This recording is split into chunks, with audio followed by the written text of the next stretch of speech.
So I went looking for women, ran and operated eccentric programs, and I can't find any. So I said, screw it, I'll do it myself. Yeah.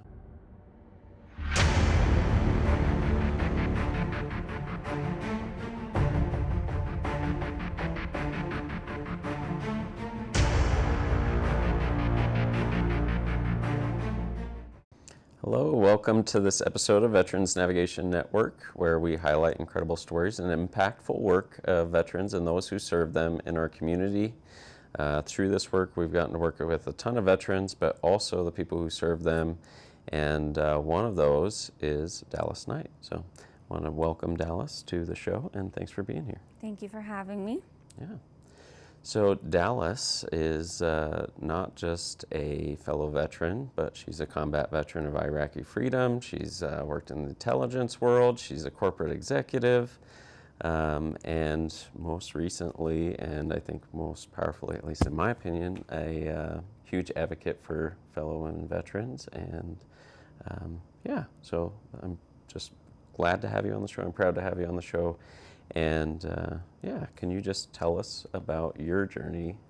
You can describe it a lot better than me. Yeah.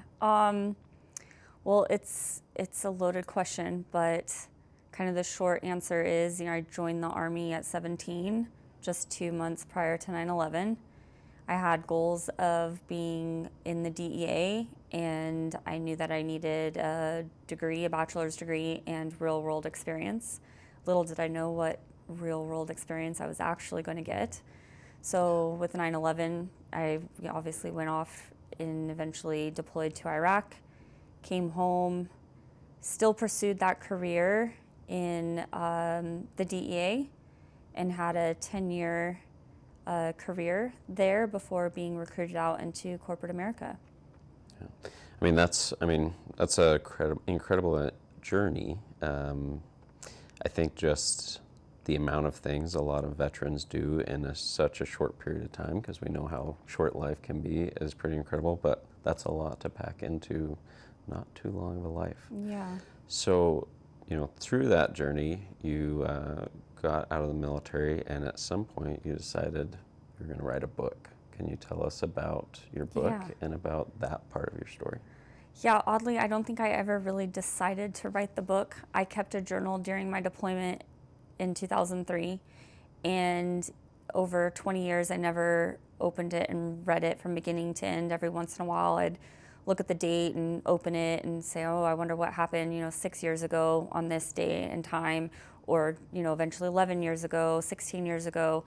And a lot of times I'd open it, read it, and I'd feel a kind of emotion that I wasn't prepared to feel, and I'd slam it shut and say that was the stupidest thing I could have done. Now, fast forward to my transition from law enforcement into corporate, I was feeling like a fish out of water, didn't feel like I had made the right decision going into this world. I felt lost. I didn't feel like I belonged there. I didn't feel like I had the experience or, the right job resume for the job. And I had a mentor who happened to be a Vietnam veteran that was just trying to get to know me, and somehow in conversation that journal came up, and he made this crazy notation that I should publish the journal. I said that he was nuts. It was the craziest idea he could ever tell me, and because that means I would have to read the journal, and at that time and for a very long time I was not ready to read and essentially relive everything that I had gone through. So he planted a seed though there that, little to my understanding, started to grow root. So then fast forward to 2021, and I found myself in a really dark place. I was in a toxic relationship and just a chaotic home, and I had very serious thoughts about taking my own life. And I think the only thing that really kept me afloat was my 2 sons, and I knew that something needed to give. By a really crazy event, I got out of the house, away from my at the time husband, and it kind of allowed me to have a little bit of a glimpse of what could be and take a little bit of a breath. And with that, I kind of just started my healing journey. Now, I didn't like really dive deep into that until about 6 months later. I did self-isolate for a long time, and I was depressed and just had no sense of meaning or purpose. I did my job bare minimum. Luckily, I work for a company now that is 2 retired Green Beret guys, so they like get it, they understand it. There was a lot of grace there, but they were also still very concerned and worried.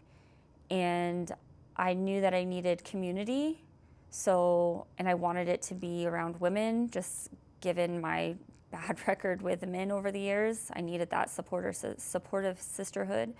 So I went trolling on Facebook trying to find a women's networking group of, strong, inspirational women to try and pull me out of this hole that I was in.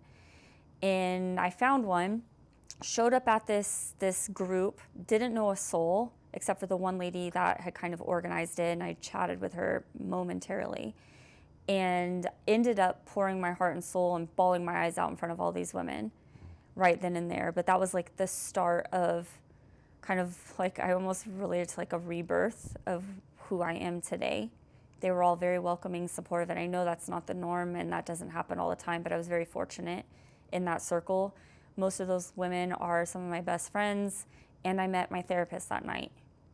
And so I really started deep diving, taking back all these layers of trauma throughout my life, and I found myself coming face to face with my military career. And I thought to myself, well, I have this journal, I could read it and just experience it and, just process it face on. But that seed that Bob Babcock had planted all those years ago, 9 years ago at that time, I was like, okay, well, I'll read it, transcribe it, and then that way if I decide I want to do anything with it, it's there. I only have to read it once. So the way I did that is I got my iPad out, did voice to text, and I read my journal out loud. I didn't really understand at the time the more significant impact that would have.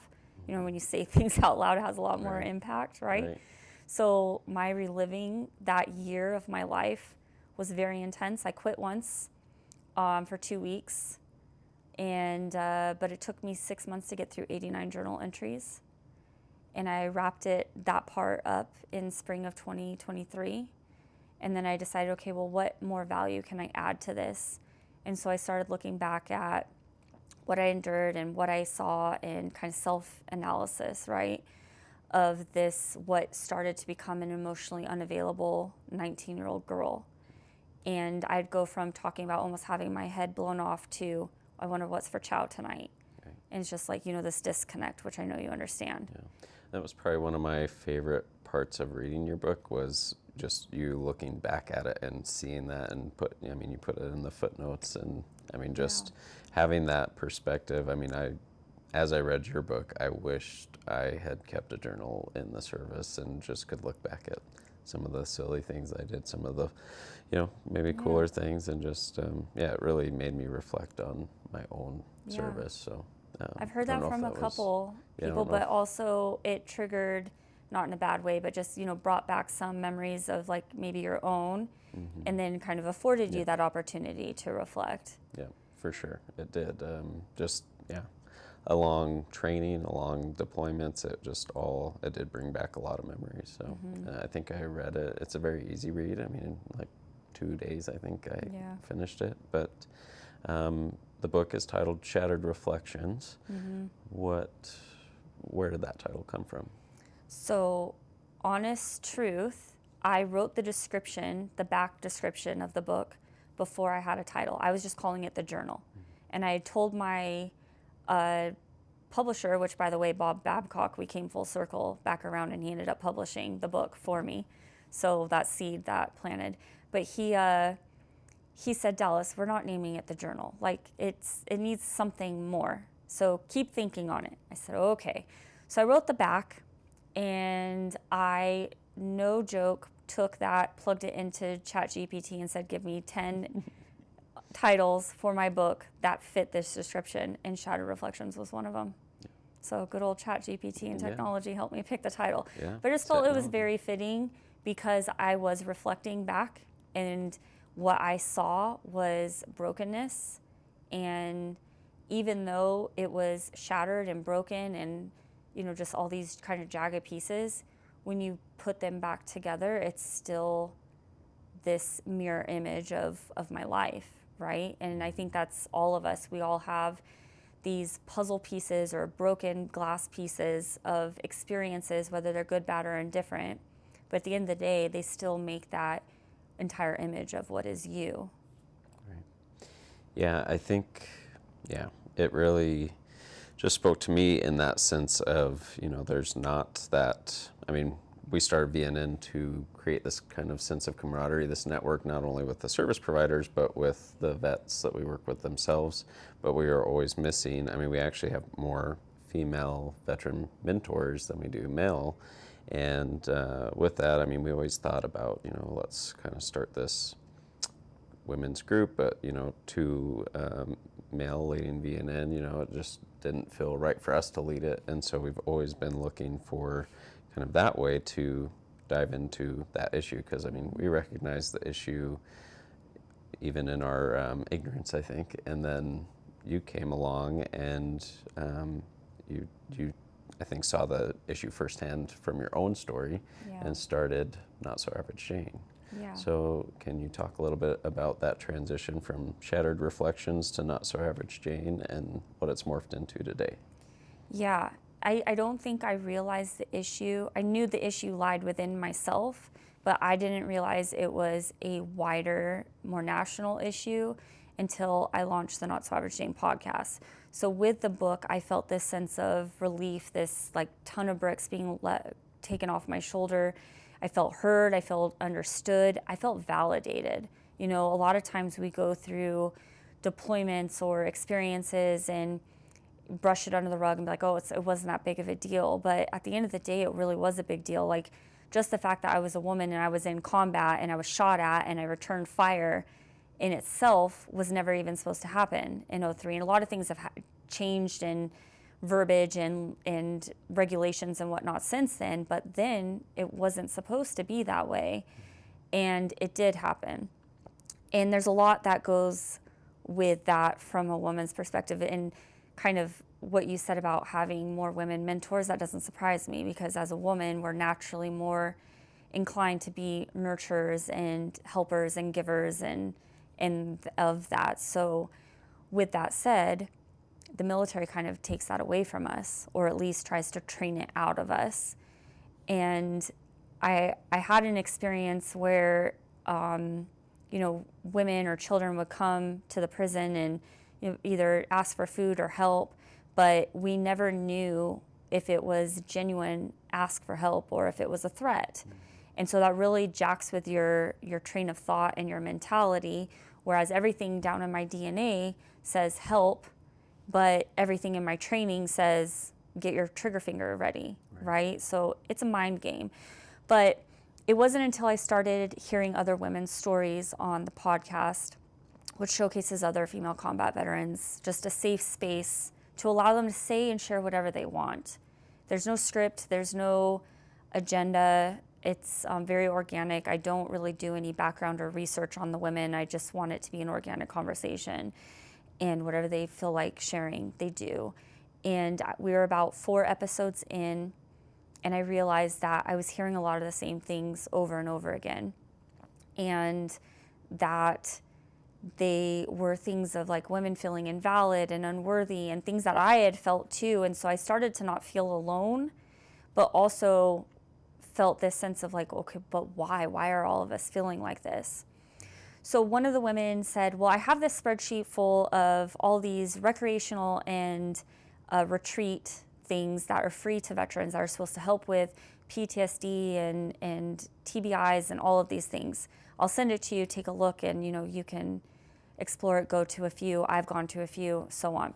So she sends it to me, I look at it, I open it up. I was excited initially, and then things started to make sense when I started scanning through it, and I saw, elk hunt and pig hunt and fishing extravaganza, and it was all these very masculine dominated activities. And then when I was looking into the organizations that were running these activities, they were mostly like 99% all ran and operated by men. And then I started calling to some of them because I was curious, how many women are coming through your program and how many female combat veterans are coming through your program? The average answer was 1% to 3%. So all of these things started making sense because not only were these women on the podcast and other women that I was having conversations with sharing with me about these sense of feelings that they're having, 90% of the women that I have spoken to have also shared that they've experienced some form of military sexual trauma, whether that's discrimination to full-blown being assaulted. And I thought, well, based on even my own experiences, if I was going to get down to my most vulnerable, raw state and really heal from the depths of my soul, I'm not going to do it with a group of men. Yeah. So I went looking for women, ran and operated eccentric programs, and I can't find any. So I said, screw it, I'll do it myself. Yeah. And the Not So Average Jane Retreat was officially born. Yeah. We definitely were honored to be able to serve as the fiscal sponsor as you started that work, and now you've done your first fundraiser, which I think a lot of people, you mentioned it earlier when we first arrived, but people obviously weren't listening at that time. 16 months really from the point you published the book to now, and since then you've launched the Operation Juliet. I've published a book, I've launched a podcast, I threw my first fundraiser, and I'm officially a nonprofit organization, and that's unheard of, and it's wild, and it feels unrealistic, but it's obviously real, and I can't help but to relate it to being this divine mission that I'm on. Yeah.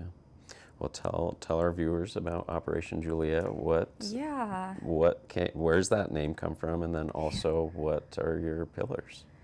So, Operation Juliet was born out of, because initially we were going to do the retreat under VNN and partner in that way, but I started getting all these phone calls from random women and messages and texts and all these things sharing with me, and the sentence would almost always start out the same. I'm not a combat veteran, but ...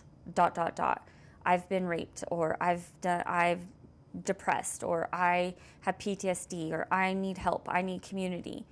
And it was after a handful of these, at this point in my life, I'm like, okay, divine intervention is very clear to me. Like, I can hear the whispers of the universe at this point. I'm like, okay, I need to open my circle. The retreat is great, catering to combat veterans, women, but there's clearly a larger community of women that I need to serve. They're coming to me.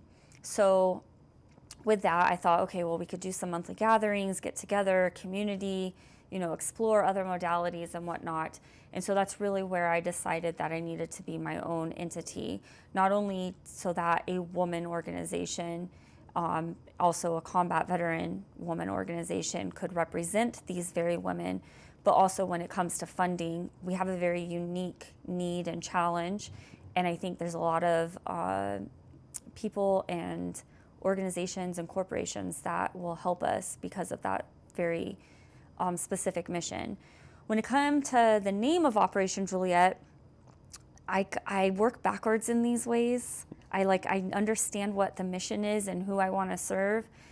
And I wanted a name that when you looked at it, and of course I was mentored on, when you have a name, you want people to kind of almost immediately understand on some level what the organization is, but be curious to learn more. So I wanted it to say, I'm a military-focused organization. What else besides operation doesn't say that, right?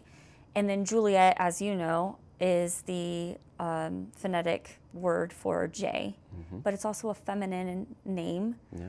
I considered Sierra, but then I had to take it a step further. I wanted Juliet to represent something more.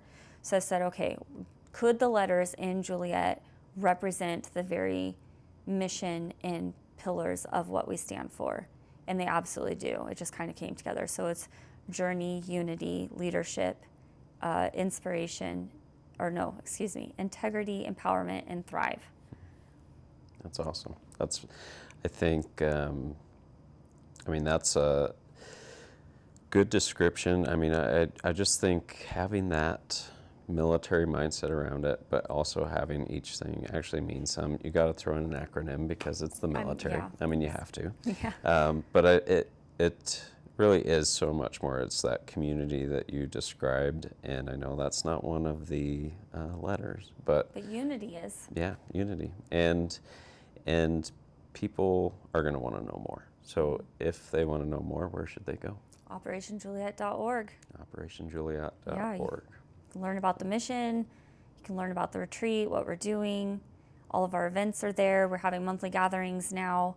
The goal in the next 6 months is to expand to other places outside of Billings. So we have our sights set on Red Lodge and Bozeman. As we start to grow, we want, all of the women in our state to have access to the same type of community and care. And after learning that we have, about 9,200 female veterans in our state, I have a lot of women to help. Yeah, for sure. There definitely is. And, I wonder if you would share one more thing with us before we go. We're running out of time.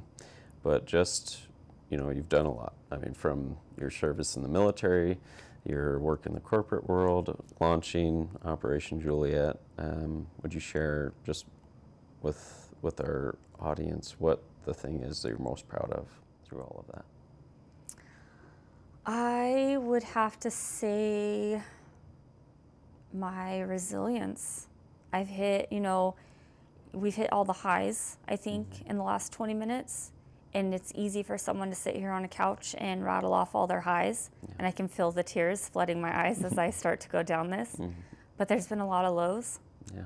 There's been a lot of struggle, challenges, lonely nights, really evil thoughts, and the ability to push forward and find some meaning and purpose in all of that darkness is what has really allowed me to be not only the success that I am today, but to really relate to the people that I want to help.